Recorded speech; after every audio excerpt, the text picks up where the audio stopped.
Shri Venkateswara gold తాకట్టులో ఉన్న మీ బంగారాన్ని విడిపించి కొనబడును.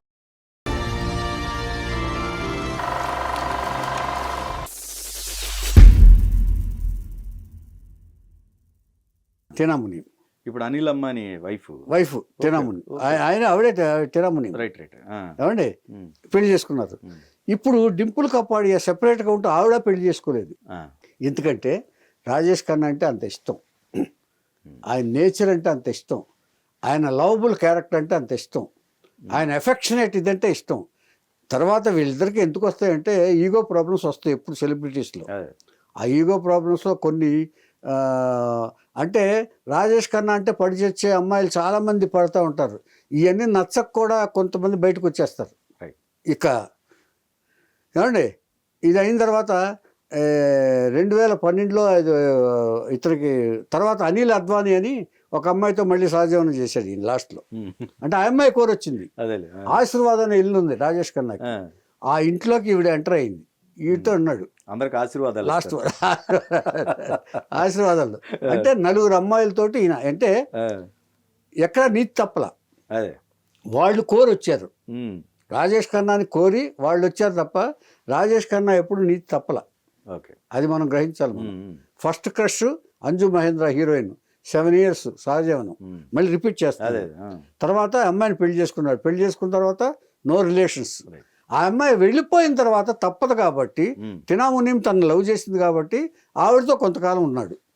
సరే ఆవిడ పెళ్లి చేసుకోమంటే నేను పెళ్లి చేసుకోను, డింపుల్ కపాడియా అంటే నాకు ఇష్టం, ఆవిడ విడాకులు ఇమ్మంటే కూడా ఇవ్వట్లేదు, అంటే నా దగ్గరికి మళ్ళీ వస్తుందేమో ఆశ ఉంది నాకు, అంచేత నేను నిన్ను పెళ్లి చేసుకోవాలని తినా అని చెప్పేశాను. దాంతో ఆవిడ నువ్వు ఎవరినైనా పెళ్లి చేసుకుని సుఖంగా ఉండని చెప్పేసి పంపించేశాడు. తర్వాత అనిల్ అద్వానీ అనే ఆవిడ ఈయన లవ్ చేసి, అంటే రాజేష్ ఖన్నా అంటే ఇష్టపడిన వారు ఎవరు లేరు, అది వేరే చెప్తాను నేను ఎలా ఉండేదో. రాజేష్ ఖన్నా అంటే ఇష్టం అంటే ఏంటో ఏమండి. అలాగా అనిల్ అద్వానీ లాస్ట్ స్టేజ్లో ఉన్నప్పుడు కానీ మళ్ళీ డింపుల్ కపాడియా హాస్పిటల్కి వచ్చి ఆయన ఎండ్ వరకు సపరీలు చేసి డింపుల్ కపాడియా భారీగా తన ధర్మాన్ని నెరవేర్చి నేనున్నాను రాజేష్ ఖన్నాకి నేనున్నానని చెప్పేసి అంత్యక్రియలతో సహా మొత్తం అక్షయ్ కుమారు కూతుళ్ళు అందరూ కలిపి అంత్యక్రియలు చేశారు. యూనో రాజేష్ ఖన్నా అంత్యక్రియలకి 9 లక్షల మంది వచ్చారు. మీరు ఊహించగలరా ఇది? ఏదో ఒక దేశ నాయకుడో రాజకీయ నాయకుడో కాకుండా రాజేష్ ఖన్నా అంత్యక్రియలకు మాత్రం జనాలు గొల్లుమన్నారు ఏడుపులతోటి. 9 లక్షల మంది వచ్చారంటే చూసుకోండి. ఏమండి ఇండియాలో అంత క్రేజ్ ఉన్న స్టారు రాజేష్ ఖన్నా. దీనికి ఒక 10-12 టైటిల్స్ ఉన్నాయండి అంటే అభిమానుల్లో. ఫస్ట్ కాకా అంటే మనం ఇక్కడ ఏదో తాతనో ఇదనో అంటారు కదా, కాదండి. కాకా అంటే బేబీ ఫేస్ అంటారు, బేబీ ఫేస్ అంటారు రాజేష్ ఖన్నాది. ఏమండి తర్వాత ఆర్కే అంటారు, ఆర్కే అంటే రాజేష్ ఖన్నా. షహజాదా అంటే మొఘల్ చక్రవర్తుల్ని షహజాదా అంటారు కదా, చక్రవర్తి గారు అని అంటారు కదా అది. తర్వాత కింగ్ ఆఫ్ రొమాంటిక్ సినిమాల్లో ఎక్కువ చేసింది రాజేష్ ఖన్నానే. ఆయన పాటలకి ఆ రొమాన్స్కి రూపు తెరా మస్తానా చూపెట్టి అలాంటి ఎన్నో చేశారు ఆయన. ఆయన కళ్ళ ఇలా అంటూ ఉంటాడు. ఆయన మ్యానరిజమ్స్ తోటి బాగా ఇది వెర్స్టైల్ స్టార్ ఆఫ్ ఇండియా. తర్వాత గ్రేటెస్ట్ అదే ఫస్ట్ ఇండియన్ సూపర్ స్టార్. ఈయన పెర్ఫార్మెన్స్కి శివాజీ గణేషన్ ఆఫ్ హిందీ ఫిల్మ్స్ అని అన్నారు. శివాజీ గణేషన్ ఏదైతే పెర్ఫార్మెన్స్ చేస్తారో అట్లా చేస్తాడని ఈయనకు ఒక పేరు. గాడ్ లైక్ స్టేటస్ అంటే దేవుడు లాంటివాడంట Rajesh Khanna. Greatest actor in the world అది కూడా ఉంది. ఇన్ని టైటిల్స్ ఉన్నాయి, ఇంకా చాలా ఉన్నాయి. ఏమండి అమ్మాయిలు చాలా రకరకాలుగా పిలుచుకున్నారు ఆయన్ని. ఆయన స్టైల్గా ఇలా ఒక స్మైలు ఇలా అంటాడు. ఆయన ఒక స్టైల్ ఏదో ఉంది ఆయనకి. ఏమండి అది అందరికీ రాజేష్ ఖన్నా సినిమాలు చూసిన వాళ్ళందరికీ తెలుస్తుంది. అలా ఇదిగా వచ్చి చేస్తూ ఉంటాడు. ఏమండి ఇది అయిన తర్వాత ఇక అమ్మాయిల క్రేజ్ ఎలా ఉందో చెప్పాలంటే ఈయన రాజేష్ ఖన్నాకి తమ బ్లడ్ తోటి లెటర్స్ రాసిన వాళ్ళు అమ్మాయిలు ఎంతమందో, బ్లడ్ తోటి. తర్వాత రాజేష్ ఖన్నా ఫొటోస్ని పెళ్లి చేసుకున్న వాళ్ళ అమ్మాయిలు ఎంతమంది ఫోటోని. ఫోటోలకి. ఓకే. తర్వాత ఆయన ఇంటి ముందు క్యూ కట్టి ఆయన దర్శనం కోసం కొన్ని వందల మంది అమ్మాయిలు అలాగా రాజేష్ ఖన్నా రావాలి రావాలి రావాలంటూ చేస్తే ఆయన వచ్చి అలా వేవ్ చేసేవాడు. ఓకే. ఏమండి క్రేజ్. ఆయన కారు వెళ్తుంటే ఆ ధూళి ఉందో చూసారా, దుమ్ము వస్తుంది చూసారా, కారు దుమ్ము, ఆ దుమ్ము తీసుకుని అలా ముద్దు పెట్టుకుని అలా ఇచ్చేసేవాళ్ళు. అందరు అమ్మాయిలే. అందరు అమ్మాయిలే, నో ఇది అందరు అమ్మాయిలే. తర్వాత ఆయన కారుకి ఎక్కడ ఆపితే ఎక్కడికైనా వెళ్తే కారుకి వెళ్తే ఆ కారుకి లిప్స్టిక్ ముద్రలేనట మొత్తం అమ్మాయిలు ముద్దు పెట్టేవాళ్ళు. ఓకే. తర్వాత ఆయన కారు ఆయన నడుచు వస్తుంటే అంతకుముందు ఆయన వస్తున్నాడని తెలుసుకుని కొంత బురద నీళ్లు కలిపి బురద చల్లేవాళ్ళు అంట. బురద చల్లిన తర్వాత ఆయన పాదాలు ఉంటాయి కదా, అలా కాళ్ళు వెళ్తాయి కదా, ఆ పాదాలు తీసుకుని అలా ముఖాలకు రాసుకునేవాళ్ళు అంట ముద్దు పెట్టుకుని. అదృష్టవంతుడు అసలు ఎంత క్రేజో తెలుసా మీకు. అదృష్టవంతుడు. తర్వాత మెడ్రాస్ హోటల్కి వస్తే ఒకసారి అమ్మాయిలు 600 మంది అమ్మాయిలు వచ్చారు ఆయన చూడటానికి. 600 గర్ల్స్ లెక్క పెట్టి మరీ చెప్పారు, 600 అబౌవ్. ఓకే. వస్తే ఆయన రాకపోతే అర్ధరాత్రి వరకు హోటల్ ముందు కూర్చున్నారు. ఆయన షూటింగ్కి వెళ్ళాడు, షూటింగ్కి వెళ్ళిపోతే అటు వెనక నుంచి తీసుకొచ్చేస్తే ఆయన చూసేంత వరకు వెళ్ళమని చెప్పేసి అర్ధరాత్రి వరకు వెయిట్ చేశారు. ఇది ఆయన క్రేజ్. ఏమండి ఇంతటి అభిమానాన్ని సంపాదించిన ఆయన ఆ తర్వాత 1987 తర్వాత ఆయన ప్లేస్ని అమితాబ్ సూపర్ స్టార్ అయిన తర్వాత కూడా తర్వాత హైయెస్ట్ పెయిడ్ రెమ్యునరేషను రాజేష్ ఖన్నాయే.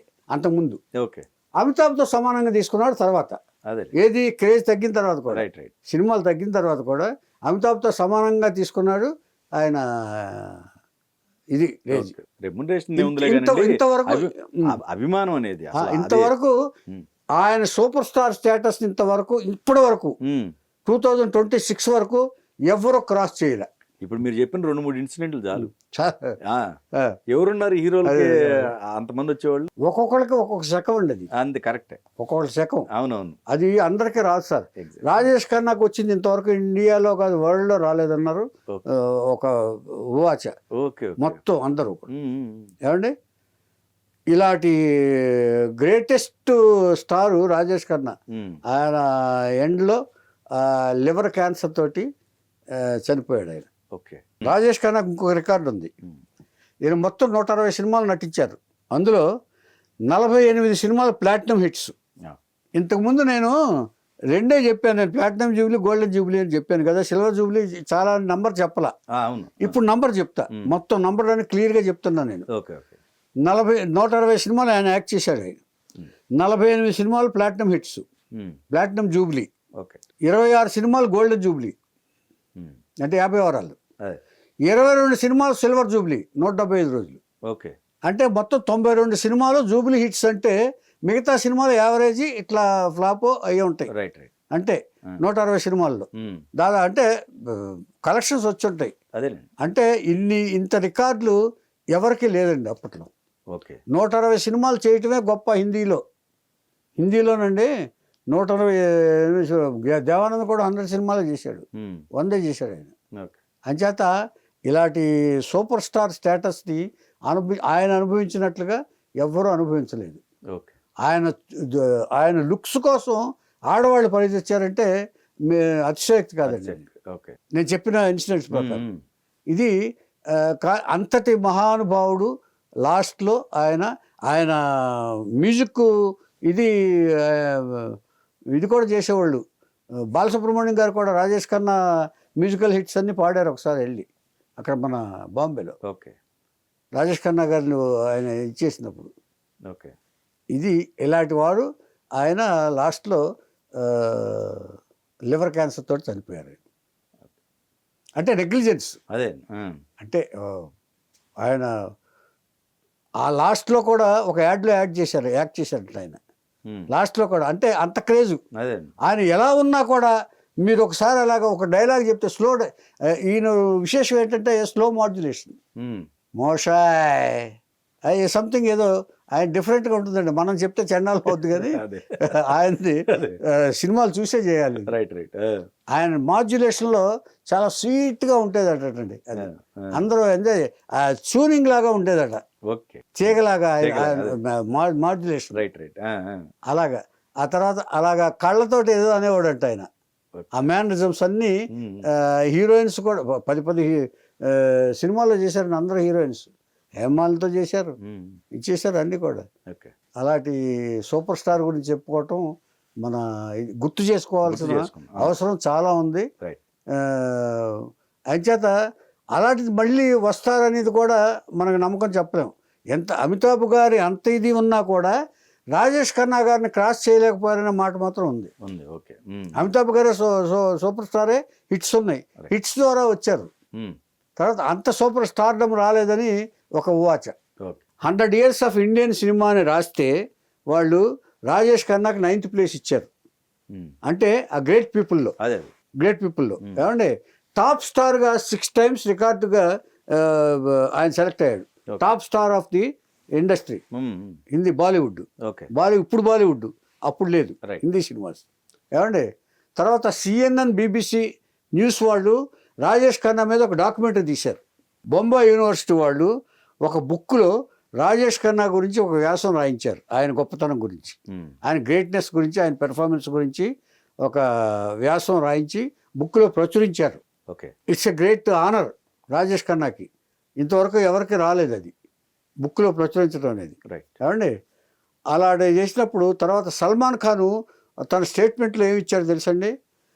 నేను, షారుఖ్ ఖాను, అమీర్ ఖాను ముగ్గురు కలిసి నటించినా కూడా రాజేష్ ఖన్నా దాంట్లో ఆయన పొందిన దాంట్లో 10% కూడా మేము పొందలేం పేరు ప్రఖ్యాతులు. అంతటి గొప్ప నటుడు రాజేష్ ఖన్నా అని చెప్పేసి సల్మాన్ ఖాన్ స్టేట్మెంట్ ఇచ్చాడు. అందరి దృష్టిలో గౌరవప్రదమైన నటుడు ఆయన. ఇది ఓకే, అది రాజేష్ ఖన్నా యొక్క ఇది. తర్వాత పాలిటిక్స్కి వస్తే ఇక కాంగ్రెస్ పార్టీ తరఫున పాలిటిక్స్కి ఆయన అప్పట్లో రాజీవ్ గాంధీ వాళ్ళు ఇది చేయమంటే ఎల్కే అద్వానీ మీద పోటీ చేయించారు ఫస్ట్. ఆయన ఓడిపోయారు ఫస్ట్. ఓకే. మళ్ళీ సెకండ్ టైము 2012 వరకు చేసిన దాంట్లో శత్రుఘ్న సిన్హా మీద పోటీ చేశాడు ఈయన. ఫస్ట్ టైం ఏమో తక్కువ ఓట్లలో ఓడిపోయారు ఎల్కే అద్వానీ మీద, అంటే షార్ప్ ఎడ్జ్లో ఓడిపోయారు. ఓకే, ఇది గ్రహించాలి మీరు. షార్ప్ ఎడ్జ్లో ఓడిపోయారు అంటే కొన్ని 2000-3000 అట్లా ఓట్ల తేడాతో అద్వానీ మీద ఓడిపోయారు, అంటే సమానంగా వచ్చినట్టే. అద్వానీ అప్పుడు బీజేపీలో పాతుకుపోయిన లీడర్ కాబట్టి ఆయనకు వచ్చింది. ఆ తర్వాత అదే బీజేపీకి చెందిన శత్రుఘ్న సిన్హా మీద రాజేష్ ఖన్నా గారు పోటీ చేస్తే 25,000 మెజార్టీతో గెలిచారు. శత్రుఘ్న సిన్హా మీద రాజేష్ ఖన్నాకి 25,000 మెజార్టీ వచ్చి గెలిచారు. ఆ తర్వాత రాజకీయాల్లోకి వెళ్ళాలి. ఆ తర్వాత లోక్సభకు వెళ్ళిన తర్వాత దాంతో ఇది వచ్చిన తర్వాత ఆయన ఇల్ హెల్త్ తోటి వచ్చేసారు ఆయన. ఇది రాజేష్ ఖన్నా యొక్క చరిత్ర. అంటే ఇన్ని రికార్డులు, ఇంత ప్రేమాస్పదుడు, అంటే అందరూ ప్రేమించే ఒక ఆర్టిస్టు ఇంత విశేషంగా ఉండటం అనేది ఒక రాజేష్ ఖన్నాకే చెల్లిందని చాలామంది అన్నారు, నేను కాదు. అది వాళ్ళు అన్నదే చెప్తున్నాను. ఆడ ఇండస్ట్రీలో కూడా రాజేష్ ఖన్నా గారి మీద అంత గౌరవం. ఆ తర్వాత Rajesh Khanna end of the డేస్లో కూడా అందరూ గౌరవించారు, అమితాబ్తో సహా. ఒక స్టేజ్ మీద చూశాను నేను ఆయన. మోషాయ్ అని ఆనంద్లో ఒక మోషాయ్ అని పిలుస్తాడు ఆయన. ఆ మోషాయ్ అని చెప్పేస్తే ఆయన కౌగిలించుకుని అమితాబ్ బచ్చన్ని డైలాగ్ చెప్పాడు, అమితాబ్ నన్ను ఇలా గౌరవించడం అనేది నేను ఆనర్గా ఫీల్ అవుతున్నాను అని చెప్పి రాజేష్ ఖన్నా స్పీచ్ కూడా విన్నాను నేను. ఈయన హాస్పిటల్ 2012లో ఎప్పుడు హాస్పిటల్లో చేరినప్పుడు మొత్తం దేశంలోని అమ్మాయిలతో సహా ఫ్యాన్స్ అందరూ కూడా దేవాలయాలు, మసీదులు, చర్చిలు రాజేష్ ఖన్నా ప్రార్థనలతోనే నిండిపోయినాయి అంట. రాజేష్ ఖన్నా ఆరోగ్యం బాగుపడాలని, ఆయన మళ్ళీ నటించాలని ప్రార్థిస్తూ ఈ దేవాలయాలతో సహా మొత్తం ఈ ఫ్యాన్స్ తోటే నిండిపోయి ప్రార్థనలు చేశారంట.